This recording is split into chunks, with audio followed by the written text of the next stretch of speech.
Assalamualaikum warahmatullahi wabarakatuh. Kami dari kelompok 1 akan mempresentasikan tugas kelompok kami, yaitu evaluasi kinerja karyawan, atau disebut juga dengan performance appraisal, disingkat dengan PA. Anggota kelompok kami terdiri dari Ahmad Fauzi, Zakia Salsabila, Alia Fadilah Syukri, Ataya Kamelia Wida, Aulia Safitri, dan Salsabila Putri Fadila. Materi atau subbab yang akan kami sampaikan diantaranya pengertian dan konsep evaluasi kinerja karyawan, peran dan fungsi PA, metode PA, dan penilai PA. Yang pertama adalah pengertian dan konsep evaluasi kinerja karyawan. Menurut Amirullah dan Putria Dewi Masrurah, kinerja karyawan merupakan hasil kerja yang dapat dicapai seseorang atau sekelompok orang dalam suatu organisasi atau instansi sesuai wewenang dan tanggung jawab masing-masing dalam rangka mencapai misi perusahaan. Kemudian, Mangkunegara menambahkan kinerja karyawan merupakan hasil kerja baik secara mutu maupun kuantitas, di mana kedua hal tersebut dicapai oleh seseorang pegawai dengan cara melaksanakan tugas sesuai dengan tanggung jawabnya. Berdasarkan kedua pendapat tokoh di atas, dapat dipahami bahwa kinerja karyawan merupakan hasil dari bentuk tanggung jawab yang dilakukan karyawan terhadap job desk-nya. Kinerja karyawan merupakan salah satu aspek penting dalam manajemen bisnis. Secara tidak langsung, kinerja karyawan memberikan impact yang signifikan terhadap proses produksi baik dari segi kuantitas maupun kualitas suatu perusahaan. Tinggi atau rendahnya kinerja karyawan dipengaruhi oleh beberapa faktor, diantaranya gaya kepemimpinan, budaya perusahaan, lingkungan pekerjaan, rekan kerja, motivasi, dan lain sebagainya. Hal ini sejalan dengan pendapat Muhammad Beni Alexandria et al. Bahwa sumber daya manusia yang baik akan berperan dengan baik dalam mencapai produktivitas dan peningkatan mutu pencapaian visi serta misi perusahaan dan sebaliknya. Terdapat beberapa cara untuk mengatasi permasalahan mengenai kinerja karyawan, yakni dengan melakukan pengukuran kinerja yang reliable. Berdasarkan hasil penelitian terdahulu mengenai disiplin ilmu manajemen sumber daya manusia, ditemukan fakta bahwa untuk mengukur kualitas kinerja karyawan dapat dilihat dari presentasi output pekerjaan yang harus diulang atau ditolak. Sedangkan mengukur kepuasan pelanggan dapat dilihat dari jumlah feedback pelanggan terhadap suatu produk atau jasa yang ditawarkan. Dengan demikian diketahui bahwa kinerja karyawan terbukti menjadi aspek yang sangat fundamental dalam sebuah perusahaan. Selanjutnya, materi mengenai peran dan fungsi dari performance appraisal atau penilaian kinerja. Nah, di sini ada beberapa tujuan dari penilaian kinerja itu. Yang pertama, menjalankan peninjauan ulang atas kinerja karyawan di masa lalu. Yang kedua, memperoleh data yang sinkron dengan fakta dan sistematis dalam menentukan nilai suatu pekerjaan. Yang ketiga, melakukan identifikasi kemampuan organisasi. Yang keempat, melakukan analisa kemampuan karyawan secara individual. Yang kelima, memperoleh keadilan dalam sistem pemberian upah dan gaji yang diterapkan pada organisasi. Yang keenam, memperoleh data untuk penentuan struktur pemberian upah dan gaji yang sesuai dengan pemberlakuan secara umum. Yang ketujuh, memperjelas tugas utama, fungsi, wewenang, dan tanggung jawab dan juga satuan kerja pada organisasi. Hal ini apabila dijalankan sesuai dengan aturan dan berjalan baik, akan memberikan manfaat untuk organisasi, khususnya untuk menghindari overlapping pada pemberian tugas atau program atau kegiatan dalam organisasi. Yang kedelapan, melakukan minimalisir karyawan mengeluh yang berakibat karyawan menjadi resign. Dengan adanya penilaian kerja karyawan, maka karyawan akan merasa diperhatikan dan dihargai dalam setiap kinerjanya. Yang kesembilan, melakukan penyelarasan penilaian kinerja dengan keberjalanan bisnis, menjadikan pergerakan dalam organisasi, khususnya organisasi nirlaba, selalu sesuai dengan tujuan usaha. Yang ke-10, melakukan identifikasi pelatihan yang dibutuhkan oleh karyawan. Selanjutnya ada fungsi dan kegunaan dari hasil penilaian kinerja. Yang pertama, performance improvement. yaitu umpan balik atas kinerja yang bermanfaat bagi karyawan, manajer, supervisor, dan ahli sumber daya manusia dalam bentuk kegiatan yang sesuai untuk meningkatkan kinerja di masa mendatang. Yang kedua, compensation adjustment. Evaluasi kinerja membantu untuk menentukan siapa yang harus menerima peningkatan kompensasi berdasarkan sistem tertentu dalam hal gaji, bonus, atau bentuk lainnya. Yang ketiga, placement decision. Kegiatan promosi dapat didasarkan pada kinerja masa lalu dan memiliki sifat yang diharapkan. Misalnya, memberi penghargaan kepada karyawan yang telah berkinerja baik pada pekerjaan sebelumnya. Yang keempat, training and development. Pelatihan ulang ini diperlukan agar setiap karyawan selalu memiliki kemampuan untuk mengembangkan kemampuannya sendiri untuk menyesuaikan dengan kebutuhan posisinya saat ini. Yang kelima, career planning and development. Umpan balik kinerja dalam proses pengambilan keputusan, terutama dalam pekerjaan spesifik karyawan, sangat membantu tahap pengembangan diri karyawan. Keenam, staffing process deficiencies. Kinerja akan mempengaruhi keuntungan dan kerugian dari prosedur penempatan Departemen Personalia. Yang ketujuh, informational inaccuracies. Kinerja yang buruk dapat mengindikasikan kesalahan dalam informasi analisis pekerjaan, rencana sumber daya manusia, atau konten lain dalam sistem manajemen sumber daya manusia. Hal ini akan menyebabkan ketidakakuratan dalam perekrutan karyawan, pelatihan, dan keputusan konsultasi. Yang kedelapan, job design error. Performa yang buruk bisa menjadi tanda desain pekerjaan yang salah atau tidak sesuai. Melalui evaluasi kinerja, kesalahan ini dapat didiagnosis. Yang kesembilan, feedback to human resource. Kualitas seluruh perusahaan menunjukkan seberapa baik Departemen Sumber Daya Manusia beroperasi. Selanjutnya adalah metode performance appraisal. Metode rating scale. Metode rating scale adalah metode sederhana yang paling banyak digunakan oleh perusahaan. Metode ini dilakukan dengan cara mengukur faktor-faktor kinerja karyawannya menggunakan skala. Skala tersebut diberikan nilai berupa angka 1-5 pada indikator kinerja karyawan. Biasanya angka 5 melambangkan nilai sangat baik, 4 melambangkan baik, 3 melambangkan cukup, 2 melambangkan buruk, dan 1 melambangkan sangat buruk. Dalam metode ini, penilai mengobservasi indikator kinerja karyawan dan memberikan tanda centang atau silang pada skala tersebut. Dan indikator yang biasanya dinilai adalah kepemimpinan, kualitas kerja, kuantitas kerja, loyalitas, tanggung jawab, potensi, dan kemampuan karyawan dalam mengerjakan tugas-tugasnya. Metode checklist. Metode checklist adalah metode yang berupa serangkaian indikator kinerja yang berbentuk pernyataan. Indikator-indikator dalam pernyataan tersebut biasanya adalah hasil kerja, perilaku kerja, atau sifat pribadi yang diperlukan dalam pekerjaan. Dalam metode ini, penilai mengobservasi kinerja karyawan, kemudian memilih indikator yang sesuai dengan perilaku karyawan dan memberikan tanda checklist.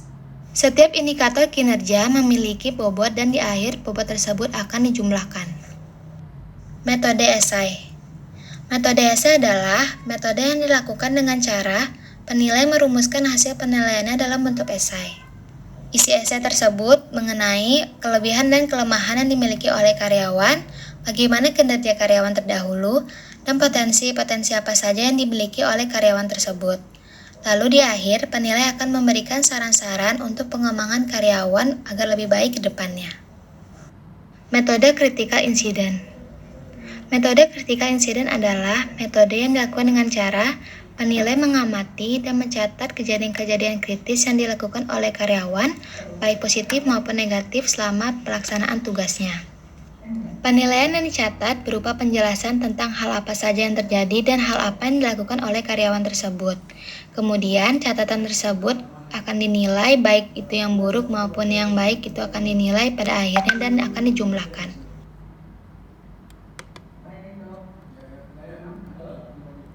Metode ranking. Metode ranking adalah metode yang dilakukan dengan cara penilai akan mengamati dan menilai kinerja para karyawan. Kemudian penilai akan mengurutkan setiap karyawan mulai dari yang mendapatkan nilai tertinggi sampai yang mendapatkan nilai terendah. Metode ranking ini dilakukan untuk melihat perbandingan kinerja antar karyawan dan membuat semangat karyawan semakin baik lagi ke depannya dan meningkatkan kinerja karyawan tersebut. Metode BARS.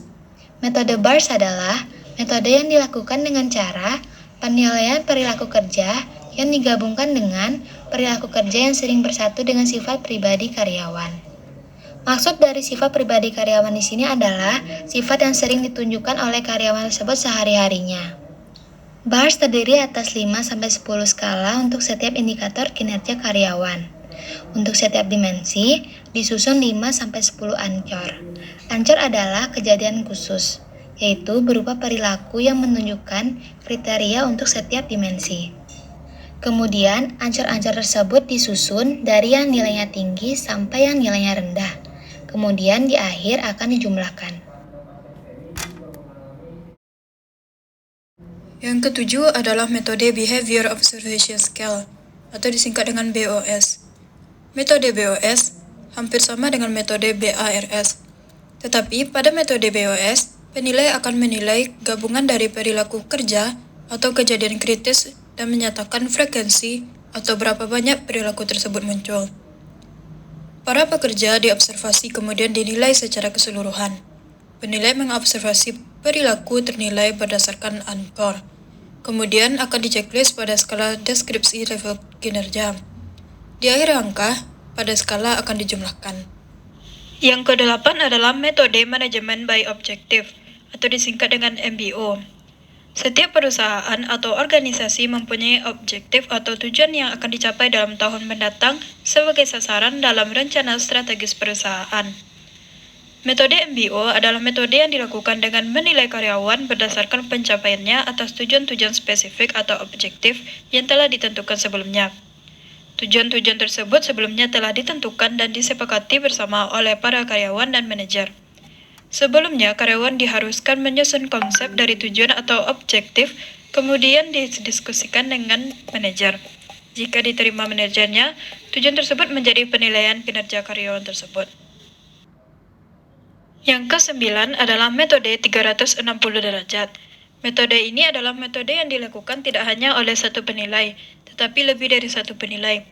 Penilai biasanya terdiri dari atasan langsung, bawahan, anggota tim, pelanggan, nasabah, klien, dan diri sendiri.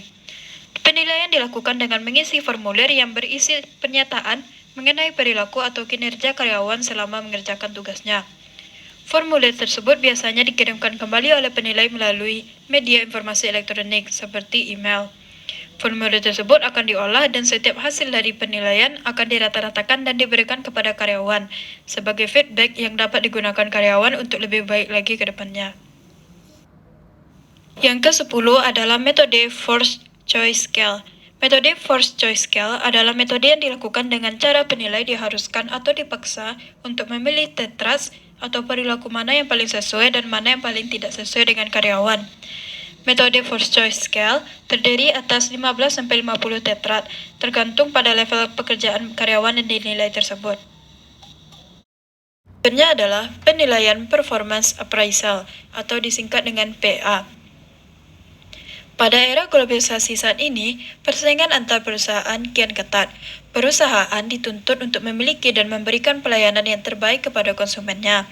Akibatnya, sumber daya manusia pada sebuah perusahaan otomatis dituntut juga untuk menjadi lebih baik lagi dalam pelayanannya agar dapat bersaing dengan perusahaan lain. Disinilah pentingnya manajemen sumber daya manusia dalam sebuah perusahaan. Salah satu agenda penting bagi manajemen sumber daya manusia adalah dengan penilaian kinerja karyawan, atau yang dalam bahasa Inggris disebut dengan performance appraisal. Dengan dilakukannya penilaian kinerja karyawan, maka hal ini akan memberikan gambaran serta perencanaan dalam mengembangkan karir bagi karyawan bersangkutan. Misalnya dalam hal penetapan kompensasi, pelatihan dan pengembangan, serta promosi karyawan. Pengertian dari penilaian kinerja karyawan itu sendiri, menurut Mathis dan Jackson pada tahun 2006, bahwa penilaian kinerja karyawan adalah proses mengevaluasi seberapa baik karyawan melakukan pekerjaan mereka jika dibandingkan dengan seperangkat standar dan kemudian mengkomunikasikan informasi tersebut pada karyawan. Maka, penilaian kinerja karyawan dapat dikatakan efektif apabila meliputi dua hal, yaitu yang pertama, adanya seperangkat standar, dan yang kedua, komunikasi informasi atau umpan balik. Pernyataan ini juga didukung oleh Gary Dessler.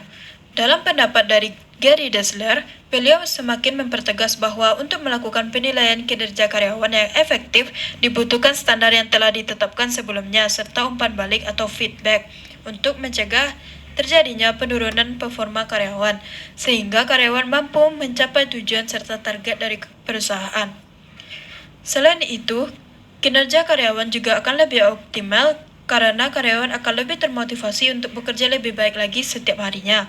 Sebaliknya, apabila penilaian kinerja karyawan tidak efektif, hal ini akan berakibat negatif terhadap perusahaan. Misalnya, banyaknya keluhan yang muncul dari karyawan dan turunnya motivasi dalam bekerja. Kemudian, alasan atau manfaat melakukan penilaian kinerja karyawan menurut Dessler pada tahun 2008. Yang pertama, berdasarkan pandangan praktis, sebagian besar keputusan pembayaran dan promosi karyawan diambil melalui penilaian kinerja karyawan tersebut. Yang kedua, penilaian memainkan peran integral dalam performa manajemen proses perusahaan. Penilaian dapat menerjemahkan tujuan strategis perusahaan ke dalam tujuan spesifik karyawan. Yang ketiga, penilaian memberikan atasan dan bawahan mengembangkan sebuah rencana untuk mengoreksi berbagai kekurangan dan untuk memperkuatkan hal-hal yang telah dilakukan bawahan dengan baik dan benar. Yang keempat, penilaian akan membantu sebuah tujuan perencanaan karir yang berguna. Penilaian menyediakan sebuah kesempatan untuk mengulas perencanaan karir atau career plan karyawan dalam cakupan kekuatan dan kelemahan tersebut. Sekian presentasi dari kelompok kami, terkurang dan terlebih kami mohon maaf. Kami sudahi. Wassalamualaikum warahmatullahi wabarakatuh.